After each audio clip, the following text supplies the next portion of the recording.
This the chopper power. This the chopper power. This the chopper power. This the chopper power. This the chopper power. This the chopper power. This the chopper power. This the chopper power. This the chopper power. Yo! I am Fat Man, and this is the Chopper Hour. We in the building today with Smiles Official. What's going on, brother? Yes, sir. Thank you for pulling up, man. Hey, appreciate you for having me, bro. Man, anytime. Shout out to Rory, man. Yes, sir. Solid brother, man. Solid. Yeah, that's my brother right there. Yes, Definitely, sir. bro. Rory in the building. Yes, sir. He put me in, put me down with you, man.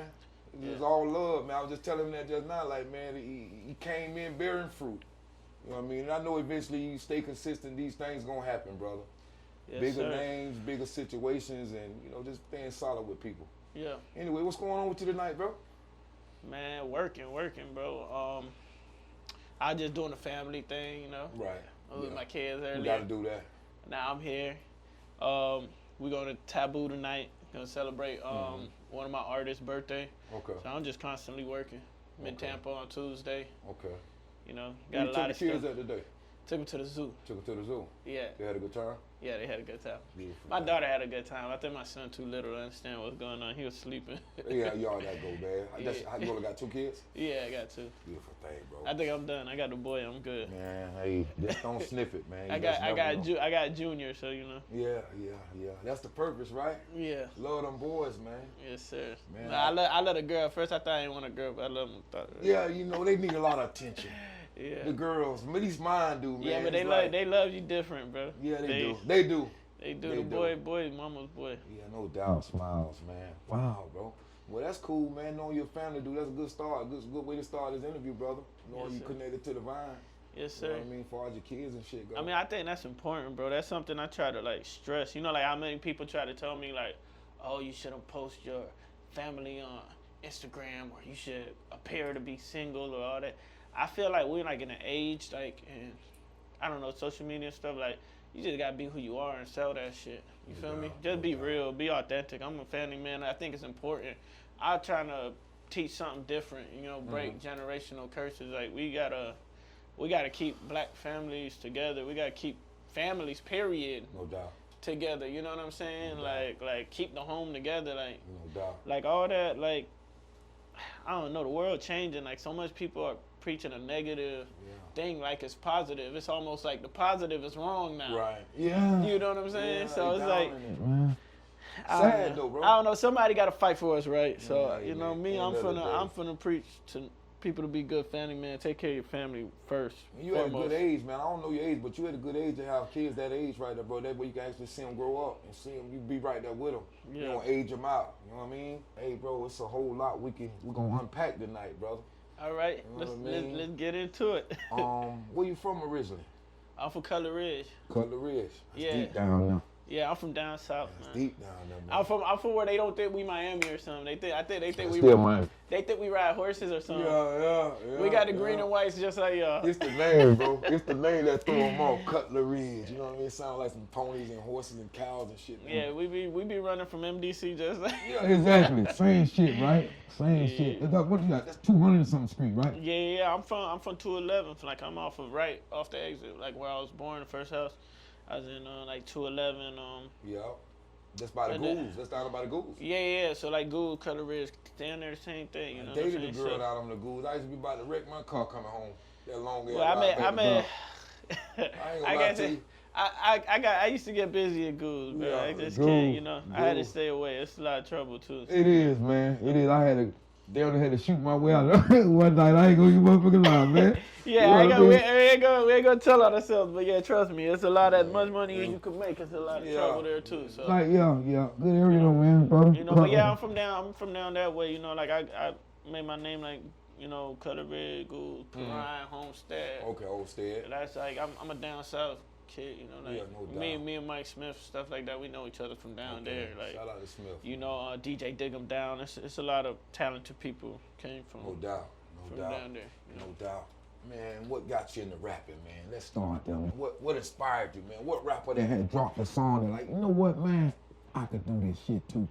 Man, you know, it's crazy. It's a crazy story, and if I put you, I gotta give you the details because it's so real, right? You got so, time, bro. So, man, Pharrell, I really like Pharrell, so I tried to make beats on Fruity Loops. So, you know, I downloaded the Neptune's pack. I can't make this up, man. This is, like, it's got to be like 99 or something. Had a compact Presario desktop. Right. Can't make this shit up. This shit like AOL dial-up type, you know. And so I downloaded the Fruity Loops. I started trying to make beats, and I'm trying to give them to the local rappers in my hood, like PC and stuff. I'm trying to get them to the dudes out there popping. Nobody want to jump on my beats. Like nobody got it, you know. So I'm like, man, you know. But I knew they were good, so I ended up start jumping on my own beats, and I made a song called Strawberries. You know, so the intention wasn't to rap. I was just trying to make beats. I got inspired by Pharrell around the time they made, you know, the grinding beat with clips and all that stuff. I just got so inspired. They made that song with T.I., you know, like, I don't know. So it was like they had such a wave with the way they were making their beats, and it was so different. It was like nothing you ever heard before. So I got inspired by that. And then, you know, eventually I started rapping on my own beats. I made this song Strawberries. All the girls in the neighborhood, all the high schools in the area, all the girls started catching on to it. What was the song about, man? Strawberry. It was like vagina, but I don't. It was like a sex song. I think the hook was like how you like a girl strawberries on top, and I lick, and I drip, drop, and some shit like that. It was like some, you know, like some, I don't know, some young kid shit. I don't know. I was early. Yeah. But it was catchy, and the girls liked it, and it kind of went around. And you know, I was a DJ at the time. You know, I had a little DJing crew called Market Boys. Some of my boys that were in that crew right now, they're actually some big EDM DJs called Paperwater. They're big like in the Wynwood area and stuff like that. They do like the EDC stuff and all the, you know, they went in a different genre, but they're dominating. They're doing great over there, right? And but we all came up together as DJs. Shay used to be with us. He's Mooskie's DJ right now. So yeah, we all came up together, and like at the end of the day, it was like I started playing my own music in the parties. Like I'll blend in, break it in, boom, boom, boom, you know. My real goal was football. So, you know, I went to college to go play football. And I think that actually even pushed the music more, because while I was up there, I had a Mac laptop with GarageBand on it, and everybody used to come to my room to record. So I had a whole football team. We were all making songs together. It drove the passion a little bit more. And then I guess, like, I came down here after my freshman year. I got some legal trouble. I don't really got to talk about it, but I got, you know, I lost my scholarship, whatever. And after that, it was like, I was like, you know, I felt like it was my calling. I was like fully into the music. You know, I ended up beating the case, but the college still didn't, you know. What college you went to, though? Becker College in Massachusetts. So that like opened the door for me to really do it like full time, you know what I'm saying? And I started really trying to get into it. I still went to school, went to Miami-Dade for a little bit. Then I ended up going to UM. Ended up dropping out of UM because I really realized I was like, this, like, school ain't for me. Like all this money I'm gonna be in debt doing this here. I was like, same amount of money I'm borrowing to do this, I can start a business. I got the mind to do 100 different things. Like I'm going backwards here doing this. Hustling backwards. You know what I'm saying? I get it, brother. I get it, man. You win. What position you played, man? Linebacker? Well, no, I never played ball at UM. You didn't play ball at UM? I did not play ball at UM. What about at Becker? At Becker, I played wide receiver. High school, I played corner and wide receiver, but a little bit special teams. But in college, I guess they wanted to use the Miami speed more on offense. So. No doubt about it. Yeah, they put me straight at wide receiver. Yeah, that's cool. So after that year, I was supposed to go to FAMU. I was supposed to go transfer to FAMU. Yeah, my daughter went there. Yeah, my boy is messed up because my boy's dad actually pulled a lot of strings. He was alumni get you in there. To get me over there for me to get arrested that summer and never play football again. God damn. So it was like, It happens though. Yeah, you know, it's like a Miami story. You know? It happens though, brother. Did you ever use Cubase? Nah, I never used Cubase. Never used Cubase? Dad, so let me tell you, the songs I'm making is funny because I didn't really have no program to record on. Gotcha. So what I was doing is, so if you remember the old, like the desktop, it's like a big monitor, right? The monitor had a mic at the top. Okay. So I used to put on a notepad, I used to write my lyrics like this, pull it to the side of the screen, play the beat off the speakers, And then they had on like if you went to the menu bar, the home, what's it called, the start button or whatever, and then you went to the menu. There was something called sound recorder. Okay. So I would press the sound recorder, and I would be like this, looking down, like at the top of the screen, trying to record in the here, looking down and playing the beat out the speakers. It was crazy. I don't know. Betcha, bro. Yeah, I don't know how I did it, but I did it. Hey man, you're innovative, bro. And then somebody from the church ended up giving me a mic, and that helped me out a lot. They were like, "Look, just plug this mic into the back of the computer," and that's gonna help you out a little bit. Primitive back then, though. Damn far. If you ain't have it, but shit, everybody got studios in their houses now. Shit, Where we at now with it? Yeah, I got a studio in my house. I could lay stuff up right there. Boom, I send it to my engineer, and it'll sound like we did it in a. In the big professional studio. You done worked at the Hit Factory before? Yeah. Yeah? Yeah, Hit Factory, Circle House, a lot of places really. Right, man. I used to record music back in the day, man. It's just one of my thing, man. I just never could get the timing right. Yeah. For some fucking reason. My brother was nice, the one that brought the ice to now, but I wasn't shit. And call it what it was, man. But hey, back to you, man. I see you did some Tory Lanez. Yeah. Yeah? Yeah. Hot record? Dope record. Dope record, man. How that came to fruition? That came from my bro. Like he's actually my son's godfather. Okay. My dog Omar. He got a big like dog breeding company called Victoria's Frenchies. Okay. Right. So he started off. I'll never forget, man, when this man spent his first $6,000 on this dog. We thought he was crazy. We were like, $6,000 on a dog. Laid it on the line. You crazy. But this is before this Frenchies thing went crazy. Yeah. He jumped in early, right? And he started breeding these dogs. He started doing good. So he was in the game. I guess he was like tied into Tory's people selling them dogs. He had sold Tory dogs before, whatever. They had a relationship.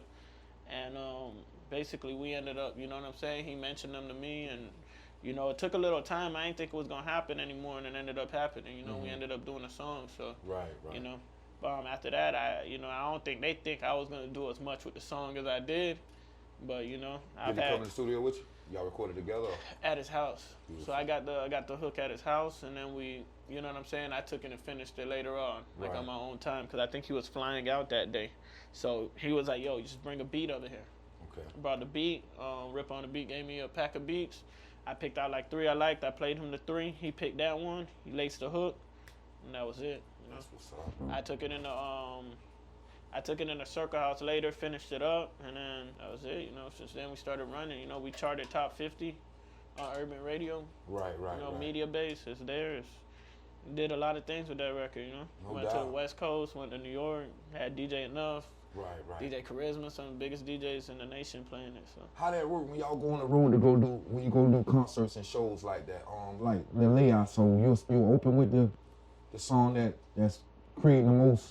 I usually leave that for last to close out. Usually like I'm on the road. Most of the time you're doing probably like 3 songs, something like that. Mm-hmm. So I'll probably close out with the most familiar song, like leave them with that. You know what I'm saying? Gotcha. The most popular song, introduce something else earlier. Yeah. So when you fly into these cities and these different states and things like that, what happens when the minute you get off the plane? What you do? And you ain't got to get it too detailed. I ain't trying to incriminate you. Like, y'all know that focus, bro. Ain't nothing like that. You know what I'm saying? I'm just saying what happens, though, man, because a lot of these younger guys that's coming behind you, man, that have I don't even really be on that, bro. We be going in there. It'd be a work mission, bro. Everybody pick up. Yeah, we might be trying to shoot a video. We trying to get in somebody's studio. We trying to work with any artists in the city. Like, we get off the plane and then we on a mission, check into the Airbnb. Then it's like club to club, checking DJs, trying to break the record. We trying to hit up that city as much. We don't know the next time we coming back. Right. So you're trying to make as much progress and connections as you can in that city. Make it as close to home as you can. No doubt. So you'll fly like if you got a show on a Saturday, you'll fly like on a Thursday, or you come in Friday. Yeah, I go in earlier. It's not even always a show. It could be a radio interview. It could be whatever it is that you're in that city for. But make the most use of your time. Like if you're there for 3 days, man, shit, don't be partying and chilling. Like you could party and chill while you're working, but just make sure that everywhere you go, you got like some kind of, you know what I'm saying, something getting accomplished. Because I don't mind. I'm gonna go party. I'll go to a strip club, but if I'm going to that strip club, what DJ's in there that's gonna play my record, or what are we gonna accomplish by going here? Like, right. You know what I'm saying? Like, what? Is it hard, man? That like, give DJs to spin your record? Is it a challenge? I say in my earlier years it was a challenge, but like after years and gaining, you know, like a lot of experience, and like I guess the more you work, it gets a little more easy. So like I tell a lot of artists sometimes it's more about, especially if you're new, like if nobody knows you and you haven't built any reputation to ask a DJ to play your record, just build a friendship with them. Because that's what I did in my earlier years. It was like I built friendships with DJs. So 9 out of 10 times, like even if I didn't have no hit record, they were playing it because we were friends more than playing it because you're trying to hand them $100. Right. Some people won't realize a DJ don't even like that. Because you feel like if you're in a strip club, a DJ might feel like you treating him like a stripper, trying to shove some money in his face to do something. Though. And he might, $100 might not be shit. You don't know what it might not be shit to that DJ. There's some DJs it might be shit. You just don't know where somebody, you know, some people want money, some nigga might want weed. So you gotta check the temperature. You kind of gotta read the person, you know. No doubt. I had Papa Keith on here too, and he spoke about that kind of shit too. And he spoke about it in the same way you saying about it, like, you know, if it's a hot record, it's a hot record, they'll spin the record. You know what I mean? But he said that they got a thing that he do on every Friday, like local people. He'll play a local person record. They'll play like 3 records on a Friday or something like he was saying. Yeah. And he said he don't even care if it's hot or not. They come visit the show, and he'll let them do a little interview on the show for 30 minutes. I've seen him do it. Yeah, he seemed like a down-ass brother, man. Yeah, He connected to something. Man. And do you find this in this industry you in, man? There's a lot of shit, smoke and mirrors. A lot of shit is smoke and mirrors. I say 90% of it is smoke and mirrors. Like the other 10%, you run into something real. And there is some real dudes out here though. Like you'll know the difference right away. Cause if you're a real dude, like you know. I don't know. At the end of the day, everybody different, you know, like, because my relationship with this person may not be the same as this person's relationship with that person. So everybody might have a different story to tell you about somebody. So that's also true. But I'm learning. I ran into certain artists that I'll be like, man, that dude is 100. Like, he just like me, and we'll click right away. And you know what I'm saying? Like, we're not even talking about music no more. You know, and then you also find some people that, I don't know, you be like, dog, this dude, you know. This is business. Right. You gotta treat this like business. It's not my friend. It's just business, and let's be cordial. And You recently signed with a label? Nah, I haven't. No, sir. I'm still free agent. Free agent, independent. Independent, yeah. You like that?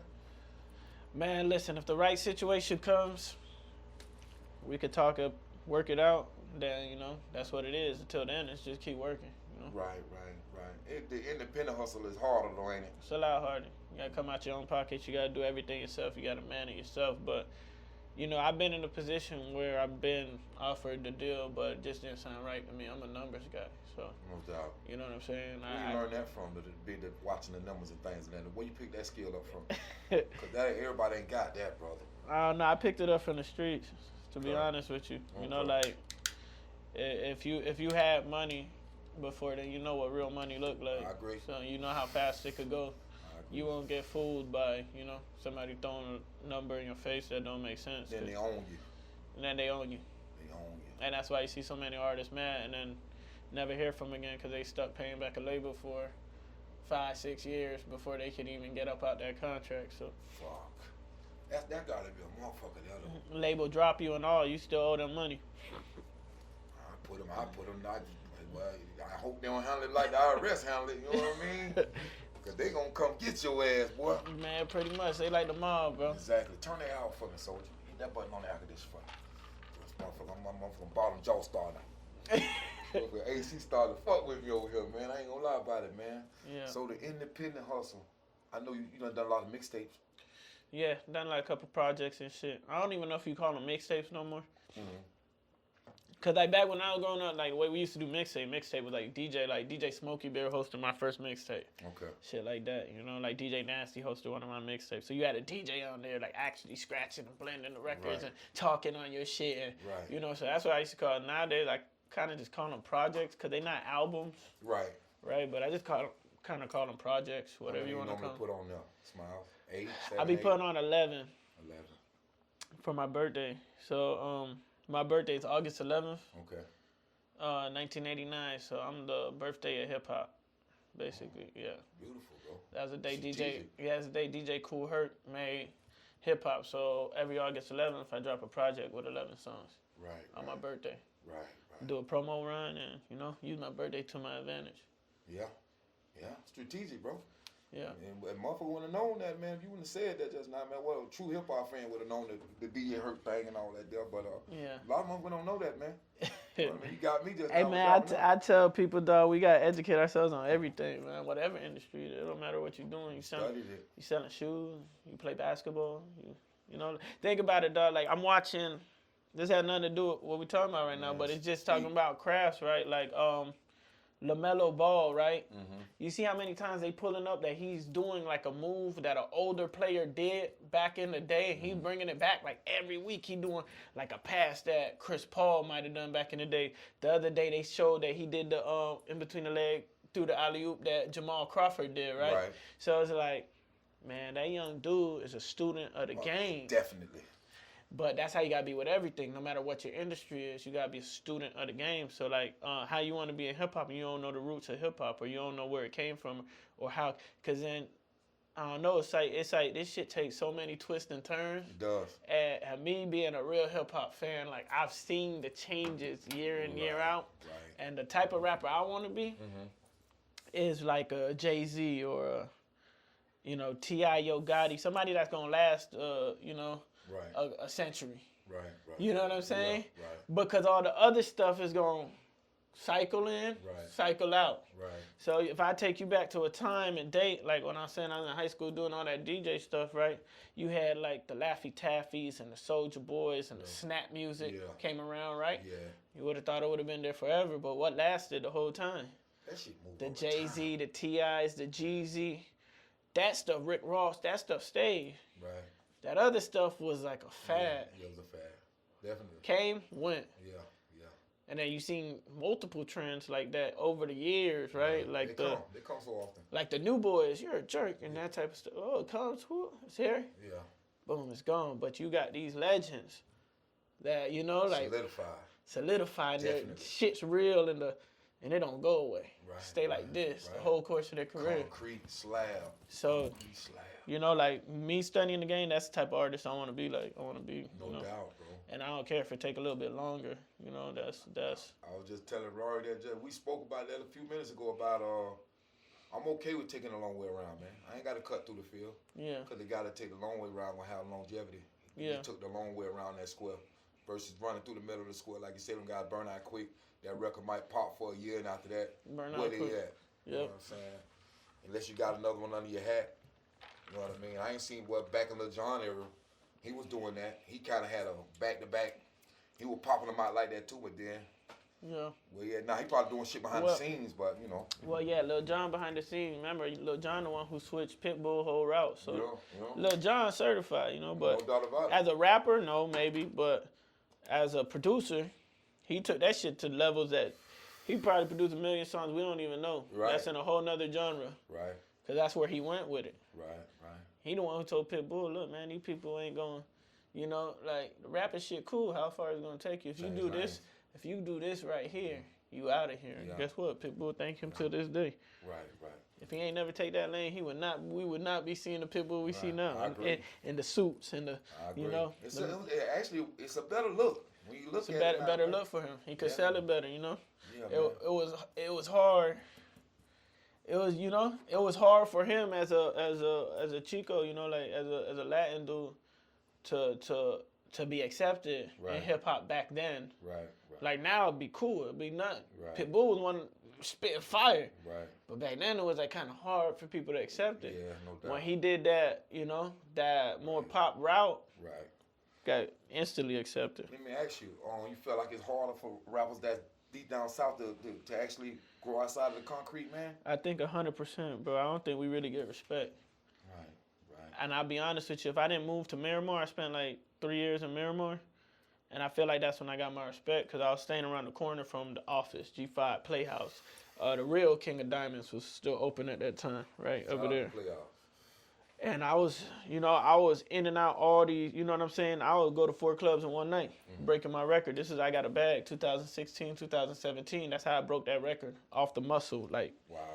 No budget. It was no budget. It was we manned that. Bro, I was in 4 clubs a night, and I wasn't there to party.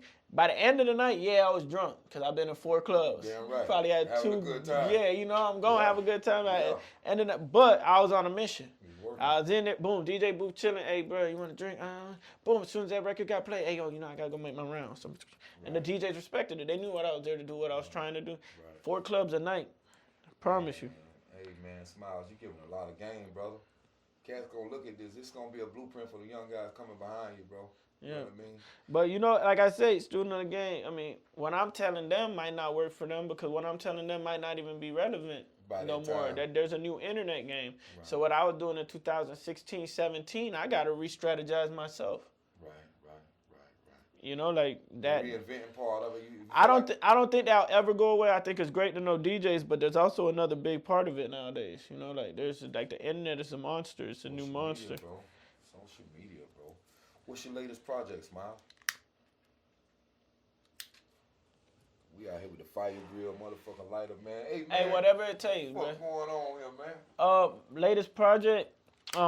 I'm about to drop a video with Whoop. I don't got the project together yet, but you know, like as I'm making the music, I just did a song with Lil Reese out in Chicago. Supposed to do something with my boy Derez Deshaun. I got to get up there to Atlanta. Right. Gonna link up with him. You like doing features, or you like pretty much laying your own shit down? I like both. I like making music. I like making music, creating. But I just like making music with like-minded people. You know, people be on the same page. You know, they understand. You know. You still make beats? Nah, I gave that up a long time ago. That, huh? Yeah, stop DJing, stop making beats a long time. Oh, man. Hey, so who would you want to work with, though? Who out there that you really want to work with? Like, one of my lead guys that's way up on top of the stockpile, man. So I think I'm still stuck in like 2003, because if I tell you, I want to make songs with like, you know, T.I. my favorite rapper. No doubt. Jeezy, Rick Ross. Still want a song with Trick, and I know Trick like this. I told him a million times, I said, Trick, man, just tell me how much, man. I need to make a song with you. Trick, man, I got you. I'm going to just do it. I got you, little bro. But we still haven't made it, so I'm just waiting on him to bless me. Man, I was on this cooking show 2 weeks ago, man. I was there, Ball Greasy episode. I got invited by, man, brother, don't kill me. Antoine Smith. He's actually producing the show, but it was a cool experience. Yeah, the director, right? Yeah, that's my dog. Yeah, Antoine's real cool. He coming on the show soon too.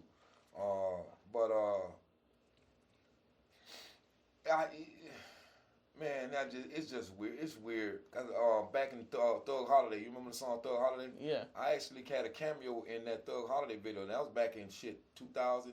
I want to say 3, 4. So Trick be down south a lot, so I know Trick a long time. I know his family a long time. Yeah. So, you know. Cool brother, man. I spoke with him a little while like behind the scenes and shit like that. And I used to be in Trick house all the time. Real shit. Yeah, that's like family. He done cooked in my house before. I made that fire chicken sauce. So. Yeah. Yeah, we used to love when he used to cook it. Enjoy that shit, huh? Yep. Just get the groceries, Trick cook. That nigga taught me how to cook rice that day, man, because my rice be looking like motherfucking mashed potatoes. I ain't gonna fucking lie, bro. I'll be like, man, eat that shit. Tell the kids, y'all eat it, it's good. You know what I mean? I'm the only one that eat my own rice and shit. Man, shit crazy, bro. Yeah, me too. I ain't never get the rice thing down right, but me either, man. That's a hard I'll make a fire steak. Listen, steak. Which one, like porterhouse? Like, like the like how you say it, like the skirt steaks and stuff. Like I kill those. Like, with the cilantro and all that cool shit. Yeah, like the Yeah, I eat Spanish like that a lot. The black beans and rice and shit. I love that shit, bro. Man, it's a trick to the mojo. How you got seasoning? I'm gonna put you on the mojo killer. Citron. Yeah. Yeah, you talking my motherfucking lane right now, dog. I do that shit for real, yes, dog. sir. You know what I mean? Listen, my girl don't even let me make the rice, bro. She be like, listen, I made the rice, you made the steak. Don't do nothing else. Yeah. She gonna make the rice and the tostones and all that extra stuff, the vegetables. She'll do all of that. You just make the steak. Damn, bro. Man, that's a beautiful thing, brother. Man, where you see yourself at, man, in the next year, man? What's your plan? What's on your radar? Man, I want to be at the top of the world. So where I see myself, But you know, we just gotta work at it. I can't say where I'm gonna be, but I know where I want to be. Gotcha. I think a very important thing too is to know exactly where you're at. Okay. and then know where you're trying to go. No you know, and be realistic with it. So No doubt. I'm a realist. So sometimes people call it being negative. They be like, "Oh, you negative," but it's not negative. Like again, I come from sports. I was telling you I play football, ran track, stuff like that. Like if you don't know exactly where you're at, then you don't know what to work on. No doubt. You know it's how to game. get better. So you gotta be coachable. So Right. you know, what I'm Always saying? got to be able to receive. My coach used to tell me, RIP Coach Fernandez, but he used to always tell me, two things I learned really from him, and later on in life I realized it wasn't too much about football. But he used to be like, it's two types of kids, right? He said it's a yes sir, no sir. Right. Go take instruction, and then there's a but. Yeah. There's a kid, but this, but that, but that. That's excuses. Yeah. Sound like my son. Right? So, yeah, but this, but that. No, but this. Fix it. Yeah. Fix it. I made that nigga go out there and blow the grass again. Yeah, it's better to say, yes, sir, no, sir, but then how do I fix it? If I'm getting it wrong, you tell me. Exactly. But that's what you got to do be sometimes. coachable, though. You got to be coachable, but be coachable. Coach, I don't Yep. get it, so Right. tell me what to do. Right, exactly. Tell me what I'm doing wrong. Exactly, man. Right? But sometimes, people got too much pride to do that. Yeah. So, that's one thing. The other thing he told me, right, is I could be here celebrating everything that y'all telling me I'm doing great. But he always told me he taught us mountains to climb, which is what this tattoo say, right? Okay. And I lived at MTC, Okay. mountains to climb. So when you accomplish a goal, you get here, it's always another mountain to climb. No doubt. So the journey never stops, No doubt. right? Think about it. Some of the most popular artists we know are still fighting Right. because they want more. You know what I'm saying? Some people are at the top of the world, millions of dollars, but they want a Grammy. They still haven't won a Grammy. Yeah. Power. Think about it. Will Smith just finally won the Oscar. How long is he? But we would he on top of the world, but he was fighting Journey. for that. He was still fighting for that. Journey, brother. It ain't always about the money, bro. Sometimes the fulfillment, man, is those accolades, man. That So we always got mountains to climb. So really, the real goal is just to be better than you were yesterday. At the end of the day, you be better than you were yesterday. As long as you're making progress, as long as you're heading in the right direction. Right.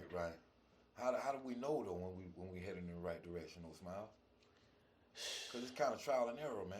It is trial and error. You know what I'm saying? You just, I guess as long as you ain't going backwards, I hate to ask questions like that, but sometimes I get deep, bro. I be thinking about shit, dog. Late night when I be out there working, man, I be just thinking about all kind of random shit. Like, what the fuck, am I going in the right direction? Is this what I'm supposed to be doing? I feel like I'm supposed to be doing this shit. I like shooting films. That's what I'm passionate about. Yeah. This thing here, I took on this when the corona first hit. Let's shoot a movie. I want to be in a movie. Man, I'm shooting tomorrow morning. Give me a rose in a movie. Man, pull up, man. I just told Rory just now, pull up, nigga. We'll find somewhere for you, man. Yeah, I pull up, man. Give me a role in a movie. I want to get in a movie. So what's next for you, bro? Man, I just working, so I'm gonna drop this video with Whoop Who shooting pretty the visuals? soon. Benji, he's been shooting all my visuals. Okay. He shot the Tory Lanez video. Okay. He shot the one with Gunplay. He shot Lottery. He's been shooting all my stuff, all my recaps. That's my guy. So No doubt. I was on the road with Benji. doubt. Take him everywhere with me. No doubt. So yeah, it's that. We need to shoot this Reese video, and by August, like I said, I have a project ready. Right. Label or no label. Right. How often do you record? Not often enough. Not right now. And that's one of my truths. Like I know I'm not recording as much as I need to, but being an independent, I gotta fund my own projects. So I also own a tax office. Okay. I own a jet ski business. I own other stuff that I gotta put food on the table. So No doubt. and then I gotta fund this. So tax season's crazy for me. That's I mean, doubt. I actually picked it on purpose because it's only like 4 months out the year, No doubt. and I can spend the rest of the year You familiar focus with on music. Sam Darsane? Samuel Darsane, that's my tax guy. What about Dave Harden? Nah, I'm not. Yeah, them guys though. Sam, fuck you. Man, I just sucked him up for IRS $7,000, man. Fucking me around, but anyway, that's another story. Yeah, I don't even want to know what I gotta pay that's him this another year because fucking I'm trying to buy a house. So Yeah, another one. nah, first one. Real shit. First one. Man, I'm be jumping. mindful. I've been renting for a long time. Be So mindful of your rate, brother. yeah, I'm telling you right now, I just refinanced. I got mine down to a 2.3. yeah. And at first, that nigga, I was up in like 9 something. When I had shoulder surgery last year, and I was out of work for like 8 weeks. I started looking into everything. I signed a bad deal when I first got the house. I've been in this house here for 15 years, Yeah. bro. I ain't gonna tell you no lie. you give away money when you sign a 30-year deal. Man, you fucking lose like a motherfucker. I already know, because my first car deal was terrible. Yeah. I didn't have no credit, though. I just, I just wanted the car I wanted. Shit on you, bro. Jumped into a terrible deal, and then I started learning about credit and interest rates. Yeah. I said, man, I'm paying double what this car worth. What the hell am I doing? You better believe it, bro.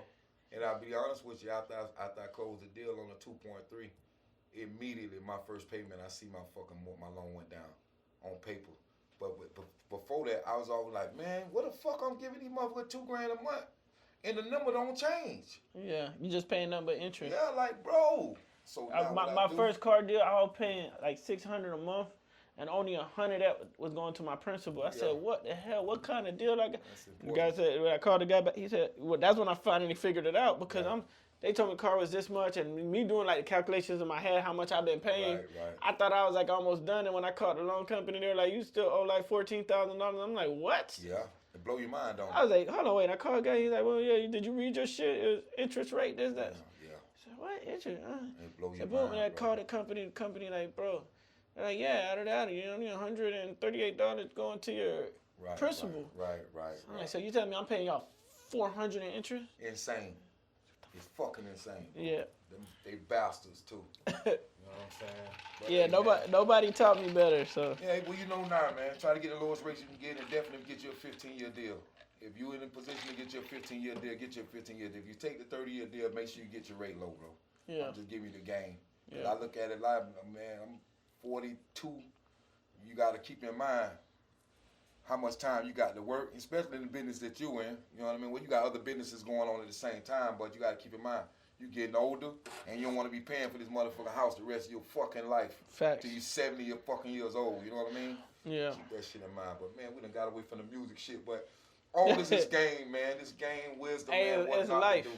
Yeah, it is, brother. It's gonna happen like that, man. You got any shows coming up this week?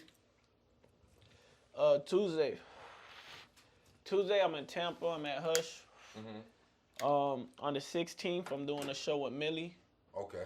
That's the white boy that's Jadakiss artist. Right. He got a show down here in Miami, so I'm gonna be opening up there. How does that work? They reach out to you? I don't know. My management made it happen. They went. They talked to some management? people over there. Mikey Certified. Mikey Certified. Yeah, and I think my boy Mike Wu brought it to Mikey Certified, and then Mikey Certified closed the deal. Okay. You know, Rari be responsible for a lot of my Shout out to bookings Rari, too. man. You know, Rari puts me in a lot of does a lot of my shows or bookings or appearances. Like, Right. you know, he puts me in a lot of places. Yeah, that's He what work. it's about. That's what it's about, bro. Good brother too. Yes, Just sir. meeting him the first time is good brother, solid brother. Got a lot of game and wisdom.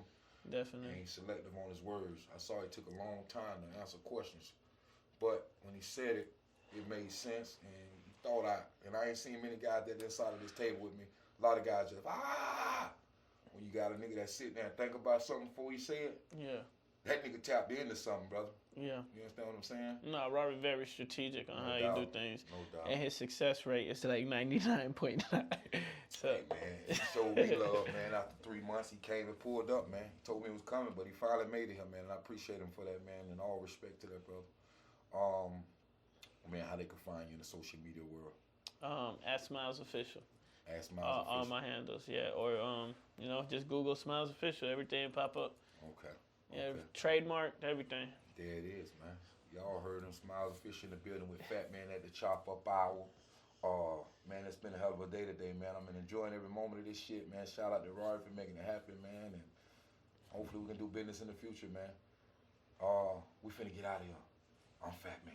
This is Chop Up Hour. Smiles Official. Y'all fuck with us. Yeah. Yo. It's over, man. This the chopper power. Yes, sir. This the chopper power. This the chopper power. This the chopper power. This the chopper.